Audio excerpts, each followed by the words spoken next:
Hello everyone, in this tutorial, you'll learn how to personalize your iPhone's control center to suit your needs.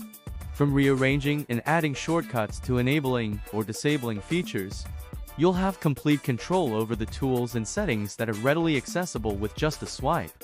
Personalizing your control center ensures that you can quickly access the functions you use most often, making your iPhone experience more efficient and convenient. When you know how to edit Control Center on iPhone, you can customize the helpful pull-down menu with your favorite and most used functions. This will help make your iPhone as useful and easy to use as it can be. If you're ready, here's how to personalize Control Center on iPhone. 1. Open Settings and tap Control Center. 2. To remove an existing control, tap the red delete symbol, then tap Delete. 3. To add a control, scroll down to More Controls and tap the green plus symbol next to any control you want to add. 4. To rearrange how your controls appear in Control Center, tap and hold the 3 lines icon next to a control and drag to the position you'd like. That's all there is to it.